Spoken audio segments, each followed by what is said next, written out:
Hello, welcome back to my channel.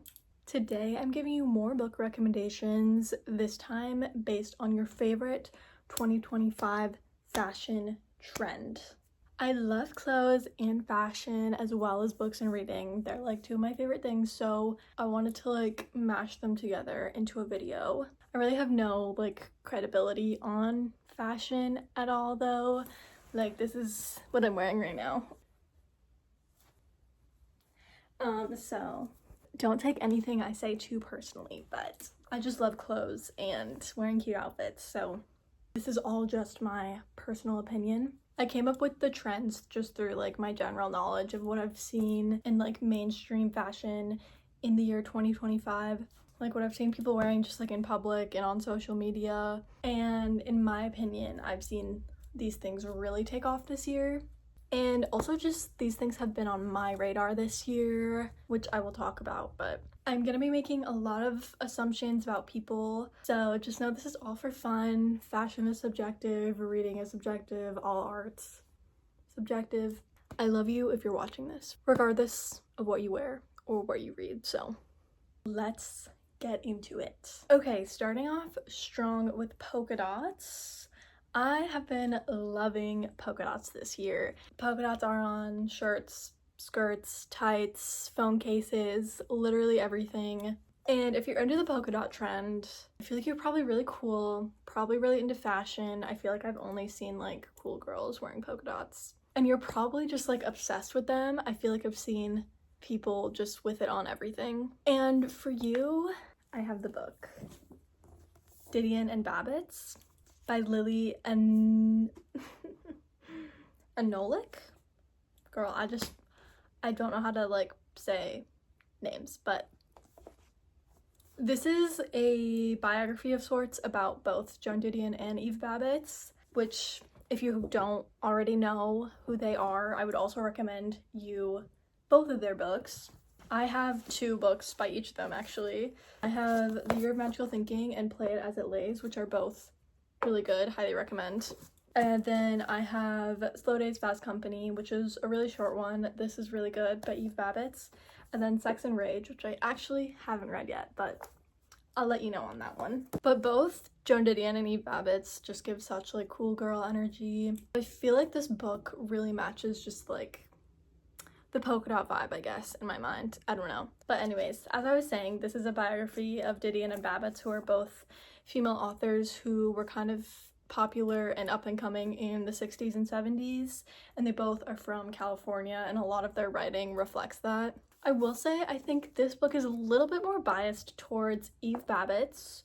I didn't really appreciate it, but that's just my personal opinion. If you can put that aside, I think it's still a good book and a good story. And it's really interesting if you want to know more about both of the authors and their relationship, because they didn't really like each other. I mean, they were kind of each other's competition within the writing world during this time, so kind of makes sense. It actually is really interesting because they ended up passing away in 2023, within a week of each other, which is kind of just crazy. And I just remember that happening and being crazy. But anyways, this is just a good little biography about them if you want to know more about both Joan Didion and Eve Babbitts, but you'll probably learn more about Eve Babbitts. But I think it's still an interesting story, and it just tells you a bit more about their lives and what it was like for them. And if you're a fan of either of them, I think you'll really like it. Okay, next, I'm going to be talking about ballet flats. This is another one that I really like. I've really been into the ballet flat thing. I just recently bought these lace-up ones from Paloma Wool, which I love so much. I spent so much money on them, but it was so worth it. It's probably the most money I've spent on shoes ever, but I'm just a girl, so what else was I to do? But anyways, I think ballet flats can be really fun and chic, and they're the perfect way to feminize a more masculine outfit, wearing some cute little ballet flats with a t-shirt and baggy jeans. So cute, so cute.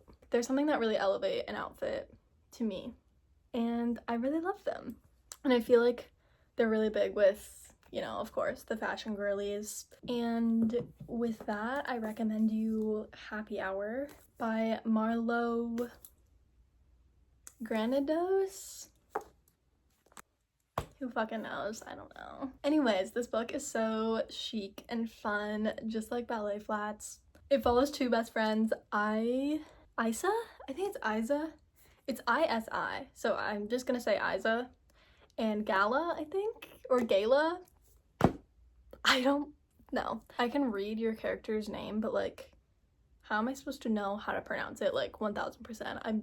I don't know, so if I'm wrong, I'm sorry, but Isa and Gala, who just moved to New York for the summer, to help pay their overpriced rent, they sell vintage clothes at market stalls, which I love. And while struggling with money, they still manage to live a pretty glamorous life in the city. And they just always manage to have fun and do what they want, pretty much. They're always like meeting someone just at the perfect time to pay for their dinner or like to get them into some party they want to go to. They spend their days at the market stalls selling their clothes and then spend nights partying and drinking all night, running into celebrities and artists and people that they want to include in their social circle to kind of be cool in the city. Isa is the narrator of the story, and she's really funny and witty and very intriguing. She really uses her personality to meet people and get these opportunities that they're getting. I just thought it was so fun, and there are so many just like nods to how the girls love fashion and clothes, and they're always like looking for a good deal. And I love the vibe. It's just like a fun summer in the city, two broke girls just trying to have fun and wear cute clothes. So if that sounds like fun to you, you should definitely read this. I really liked it. I thought it was so fun. Okay, next is grommets. I feel like grommets have been like a thing in fashion for a while, but I've been seeing a lot more of them this year, and I've been kind of getting into them more this year, so that's why it's on this list. And if you're into grommets, you probably like black and silver and maybe are a little bit more alternative. And I want to recommend you something a little bit more fun and exciting that you can really get into and be obsessed with. I'm recommending you the Crescent City series by Sarah J Maas. Sarah J Maas. So this is the first one in this series. I've read all three of them that are out so far, and I do believe there is a fourth one coming out sometime. There's no release date or anything, but I'm pretty sure, just based on the books, that there will only be 4 and that'll be the last one, but who knows. But anyways, this is the first one, House of Earth and Blood. This was one of the first like fantasy series that I read, so even if you're not into fantasy, I definitely recommend. If you are into fantasy, you've probably already read this, so you already know what I'm talking about. But this follows our main character, Bryce, who is like, I love Bryce's vibe. Like, she is kind of more alternative, and she's kind of like a party girl, and she's just like cool girl energy, and I love when the main character is cool. And she really is just like such a baddie. I just know it. But like I was saying, I haven't read a ton of fantasy, so I don't have a lot to compare it to, but this is probably my favorite fantasy series so far. It's really good world building, and it kind of is a mix of urban fantasy and high fantasy, which really just means that it kind of takes place in like this world. Like, they have modern technology and stuff, but obviously there's a lot of things that we don't have, like shapeshifters and magic and powers and stuff, so, but I like that it kind of mixes it together. Anyways, this first book, Bryce Quinlan, she kind of starts off with the perfect life. She is a party girl, and she has it pretty easy. She has a good job at an art gallery and spends nights partying and with friends, stuff. But that is until her best friend is murdered by a demon, leaving her and feeling incredibly hurt and sad and alone. The person accused of the murder is put behind bars, yet the crimes start up again, which leads Bryce to basically the middle of the investigation, and obviously she will do whatever it takes to get revenge on her best friend's killer. This is a really fun fantasy series that kind of keeps you hooked. There's always more crazy shit that the characters are getting themselves into, so I think it's really good suspense and really good world building. It really eases you into it and kind of introduces things slowly so it makes sense. I hate when you read a fantasy book and you're just like thrown into it and it's just like, I don't know what any of this means. So I feel like this was good at not doing that and like easing you in. I really recommend this for someone who wants to get into fantasy specifically because I think it's a great place to start. And if you like fantasy and you haven't read it yet, definitely recommend to my grommet girls out there. Moving on. Okay, next is Camo, which isn't really 2025. I feel like this has been starting to trend for a while, but I wanted to talk about it anyway. And if you're into camo in the way I'm like hoping you're into camo, in like an Ethel Cain like boy genius way, you're probably queer and you're probably gonna love this book. And that is Stag Dance by Torrey Peters. This is an arc of it. It's already out, obviously, but came out in March of this year. This is a collection of a novel and then 3 other short stories. The novel's obviously short because they're all in this little book. The 4 stories all really feel like they belong together, and they're all a little fucked up and sad, but also just like real and just crazy. Stag Dance, the main story of the book, is about a group of lumberjacks who plan a dance where some choose to attend dressed as women, and the most masculine of the men has announced that he's going to dress as a woman to the dance, and he's kind of already like the outcast of the group, and it sparks a rivalry between himself and another lumberjack. Another one of the stories, which is probably my favorite one, is about a secret romance between 2 roommates at a Quaker boarding school, and the romance kind of brings cruelty into one of their lives. I just thought all the stories were really well written and interesting. They all focus on queer people, of course, which I love. The author is trans, I believe, and I think she only has one other book, Detransition Baby, which I do need to read and I have heard is really good. But I think she did a really good job with this one. All the stories are really absurd and funny, and some of them take place in the future, and some of them take place in more of a present day. And I just really enjoyed it, and I thought it was fun, and I recommend if you like camo. It also just like, I mean, look at the cover. The little deer with the little bow. Next, moving on. Okay, next we're gonna talk about capris. I like capris. I like certain capris. And I think this is like a very polarizing fashion trend. At least it was. I think people are growing on more people now, but I think some people hate them, some people love them. I have fallen into the trap, as I was saying, with certain capris. But anyways, I have a very polarizing book for you to go with your polarizing capris. That is My Year of Rest and Relaxation by Ottessa Moshfegh. This one I think I know how to say.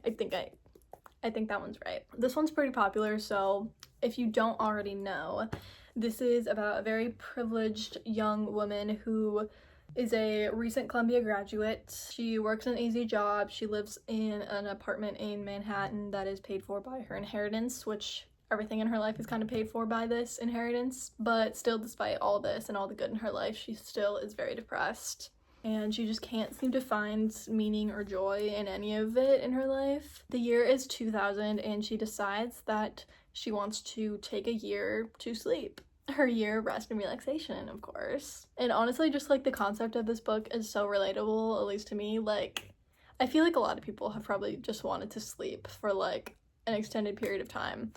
And so this is what it would be like if you actually did it, I guess. But she ends up finding a bad psychiatrist who ends up giving her basically an unlimited supply of sleeping pills that she needs for this year. But she takes them in moderation in order to create this year of sleep. But the main character really just isolates herself from everyone. The story is tender and funny and a little bit pretentious, but shows really great writing skills from Ottessa Moshfegh, who has really dominated the literary fiction genre recently. If you want something that you might hate but you might also love, I highly recommend. I also think it's just a really interesting story, and it really puts you into the mind of the character, which I love a good book that's very character driven, so slaying. Okay, lastly, this one's like kind of oddly specific, but I'm talking about these specific pair of glasses, and it's the Miu Miu. I think they're the Miu Miu 01XV, I'm pretty sure is what they're called based on Googling. I'll have pictures. But these glasses I have just seen everywhere on TikTok. I've seen so many girls, they all have like the same vibe. They're all like clean girl, like smart and like fresh looking. I feel like they're definitely just the type of girl to read tons of romances. So I have a romance for you, and It's Funny You Should Ask by Elisa Sussman, I believe. I believe this is kind of like book talk book, but I haven't seen a ton of people talking about it, and I think it's kind of reminiscent of Emily Henry. If you've already read all the Emily Henrys, then I would recommend this one. This book is actually based on a GQ interview from 2011 with Chris Evans, and I don't know if it even says that anywhere in the book. Like, I don't know if they're advertising it as that, but that is what I know. It kind of adapts the tone and the dynamic of that interview. But Funny You Should Ask is about a 20-something writer, Chani, I think is how you say her name, who is asked to write a profile on a famous actor whose name is Gabe Parker, who just so happens to be Chani's major celebrity crush, and also who is about to star in the next James Bond movie. I love a good book about a celebrity crush romance. That is just, I don't know, it's probably my favorite trope in romance, so that's why I picked this book up initially. But anyways, Chani is obviously very scared for this interview, but also very excited because she knows if she does a good job on it, it's going to be huge for her career. The interview ends up turning into a crazy weekend spent with Gabe, and filled with many things she never saw coming. And then 10 years later, Chani is back in LA, and she's kind of constantly asked about the interview. It's kind of the only thing she's known for as a writer. And Gabe's PR team asks her to come back for a second interview. So the book alternates between this first interview and the second one, which is 10 years apart. And it kind of flips between the two perspectives. I think it's a really fun romance. I just really like the concept of it too. It is like a slow burn, so be ready for that, but I would recommend. It's really fun, and it's kind of just like my dream. Yeah, highly recommend for those Miu Miu glasses girls.